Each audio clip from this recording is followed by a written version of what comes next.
So I'm Victoria. Some of you know me because I am your mother. I am a nurse. I became a Christian, I suppose, a bit later in life. I grew up, went to church as a child and went to youth fellowship, thought this was great, went to GB, did all the right things, and it was really whenever I was 31 that I realised that I didn't really know what I was doing with my life, and I didn't really know what my purpose was. I had all these jobs and hats. I had a mum hat, and I was a wife, and I was a mother, and I was a nurse, and I had lots of these things that I was doing, but I didn't know who I was.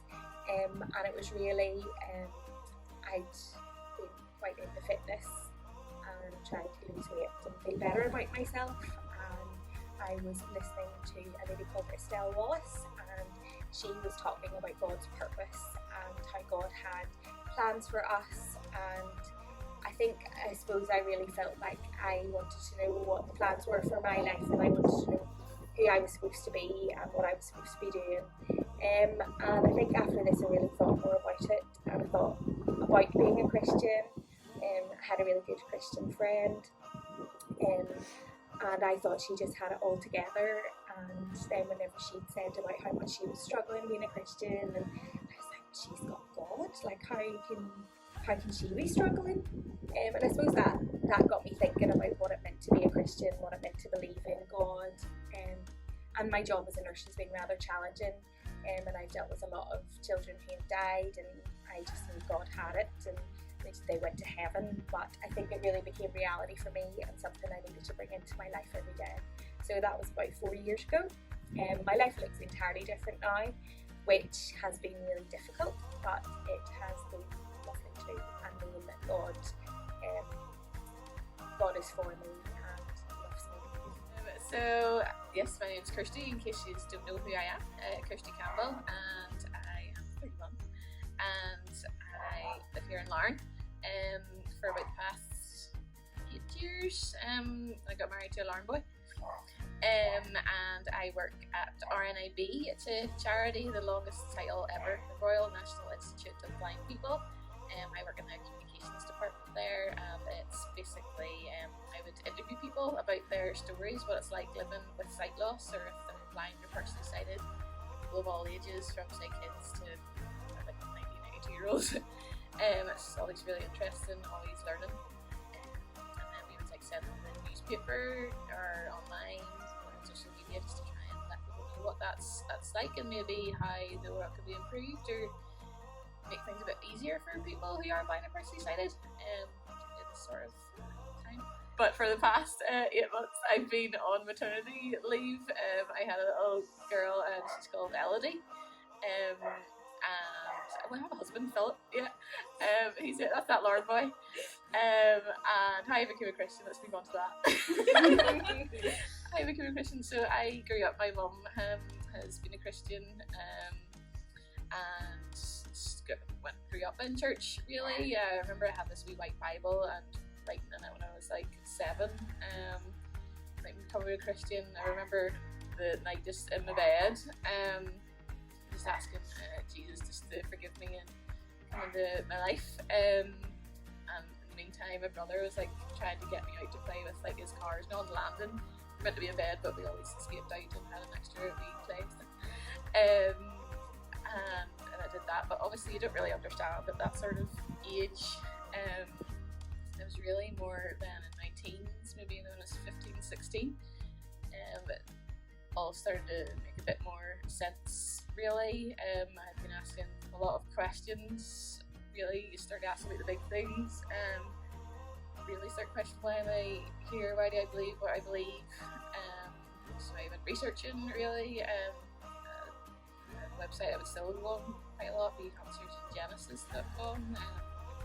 Things like where the dinosaurs fit in, or were they real. Since then, obviously there's always been ups and downs. Do tend to stray sometimes, but nearly always God brings you back, and you realise that you do need Him in your life. You need Him to lean on, and just find myself coming back and praying over the years, just gets more and more of an understanding of who He is and who you are because of what He's done for you and how He's created you.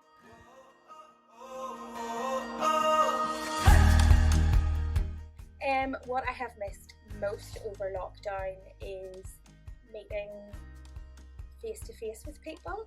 I suppose that's what everybody's probably missed, but the small things, meeting at school gates, going for a cup of coffee. I did really miss the gym, even though it's back and I haven't been that often, but we'll get there. And I've really missed church and meeting up with people, and I suppose just meeting to worship God and prayer and just being together in church. What has helped me during lockdown is just knowing that I believe in God being over everything and the authority that He has, and that I know that God knows what He's doing and that this isn't a surprise for God. It might be a surprise for us in our plans. So that has really helped me throughout lockdown, know that God's got this. This is the most over lockdown. I think it's being not having to second guess whatever you're about to do. Like, right, if I go here, can I with the restrictions? Have they changed? Now we can't go to my friend's house because that'd be 3 of us from different households. It was nice just having your freedom, really. Something that's definitely helped me throughout lockdown is having Elodie, having 3 to 8 months old since this all started really entertaining you. It's not like I've been sitting in the house twiddling my thumbs, definitely not.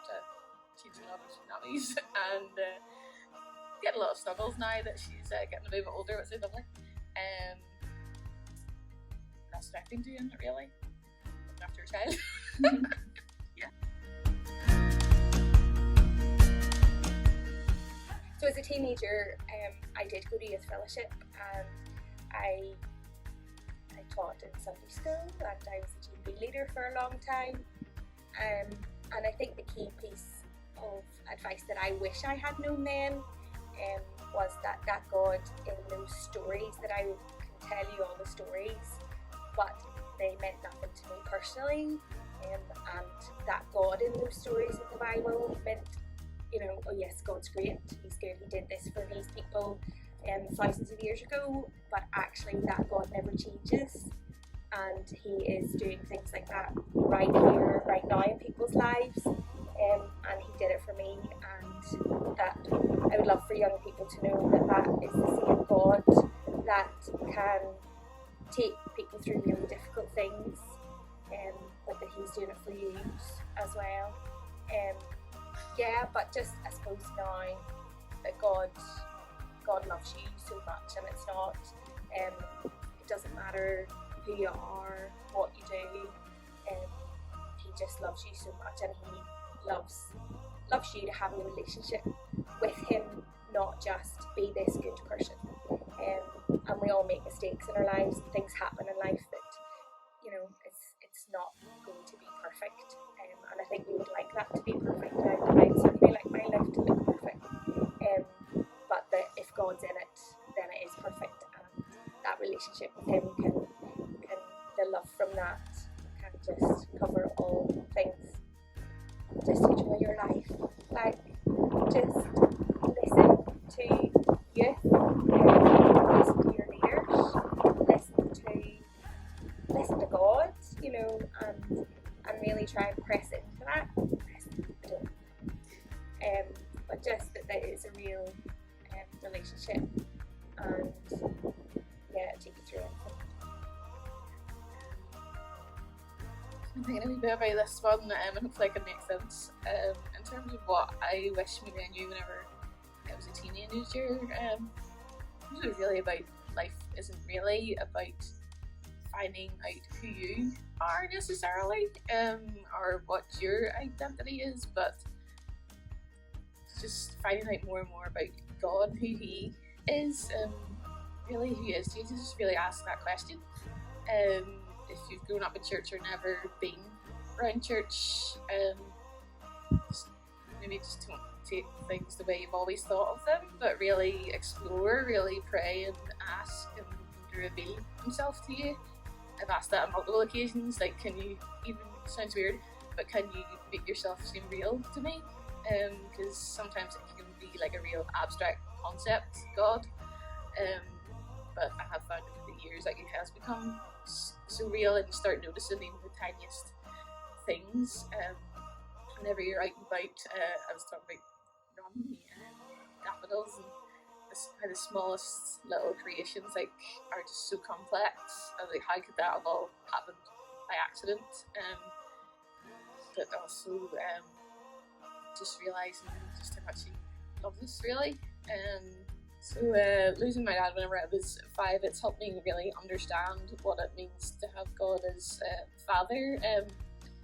That sort of concept. I know maybe other people would struggle with that because maybe their experiences of having a father up on earth haven't really necessarily been good, but there's a reason to be able to identify that. Just really think about God as father. What does that mean? That's maybe an easier way to just think about it. You know, you hear maybe about saying people are a child of God, and you just think of your own parents, or if you have kids, or you look after kids, what does that mean? It means that you love them with an unconditional love. Like, you could do anything, I could do anything wrong, hopefully not on purpose, not like, but that he'll still love me, that God will still love me, that you always want your kids to come to you with their problems. You do not want to hear about what's going on with them, you just want to spend time with them, and you want the ultimate best for them. That's kind of what helped me think about being a Christian. Some people think it's very much about rules and you can't do this, you can't do that, but I just do believe that those commandments are there for our own good, about trying not to be jealous and look over the neighbour's fence at things that are better, or things like not lying and things, because it doesn't help with things, it's not being great. For you, God just wants us to have the best life possible. Jesus said he came to bring life and it to its fullest. He wants to protect us really from things that would just destroy our lives. So hopefully that made sense.